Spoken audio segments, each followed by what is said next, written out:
ಕನ್ನಡ ಜಿಲ್ಲಾ panchayat ಸಿಇಒಗೆ corona positive. ಇತ್ತೀಚೆಗಷ್ಟೇ ಅವರ ಪತ್ನಿಗೆ ಹೆರಿಗೆಯಾಗಿದ್ದು 1 ತಿಂಗಳ ಕಂದಮ್ಮ ಕೂಡ ಮನೆಯಲ್ಲಿದೆ. ಸದ್ಯ ಪ್ರತ್ಯೇಕ ಕೋಣೆಯಲ್ಲಿ ಸಿಇಒ ಅವರು ಹೋಮ್ ಐಸೋಲೇಷನ್ ಆಗಿದ್ದು ಮಗು ಹಾಗೂ ತಾಯಿಯ ಗಂಟಲು ದ್ರವವನ್ನು ಪರೀಕ್ಷೆಗೆ ಕಳುಹಿಸಲಾಗಿದೆ. ಮಧ್ಯಾಹ್ನದ ವೇಳೆಗೆ ಫಲಿತಾಂಶ ಬರುವ ಸಾಧ್ಯತೆ ಇದ್ದು ಈ ಬಗ್ಗೆ ಸ್ವತಃ ಸಿಇಒ ಕೂಡ ಆತಂಕದಲ್ಲಿದ್ದಾರೆ.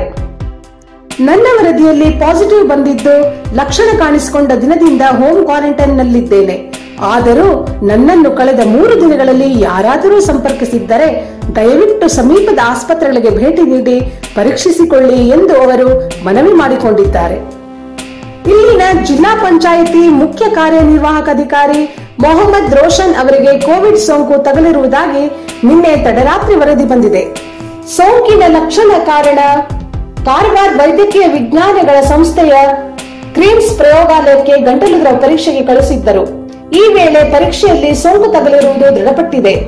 ಕೊರೋನಾ ಆರಂಭದ ದಿನದಿಂದ ಜಿಲ್ಲೆಯ ಮೂಲೆ ಮೂಲೆಗೆ ಸಂಚರಿಸಿ ಸೋಂಕು ಹರಡದಂತೆ ತಡೆಗಟ್ಟಲು ಇವರು ಸಾಕಷ್ಟು ಕ್ರಮ ವಹಿಸಿದ್ದರು. ಭಟ್ಕಳದಲ್ಲಿ ಭಯದಿಂದ ಆರೋಗ್ಯ ಕಾರ್ಯಕರ್ತರು ಕರ್ತವ್ಯಕ್ಕೆ ಹಿಂಜರಿತಿದ್ದ ಸಂದರ್ಭದಲ್ಲಿ ಅವರಿಗೆ ಧೈರ್ಯ ತುಂಬುವ ಕೆಲಸ ಮಾಡಿದ್ದರು.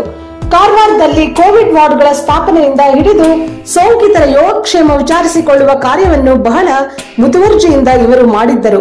ಅಧಿಕಾರಿಗಳು ಸಿಬ್ಬಂದಿಯಲ್ಲಿದ್ದ ಕೊರೋನಾ ಆತಂಕ ದೂರ ಮಾಡಲು ಸ್ವತಃ ತಾವೇ ಕಾರ್ಯಾಚರಣೆಗಳಿದು ಜಿಲ್ಲೆಯ ಜನರಿಂದ ಪ್ರಶಂಸೆಗೊಳಗಾಗಿದ್ದರು.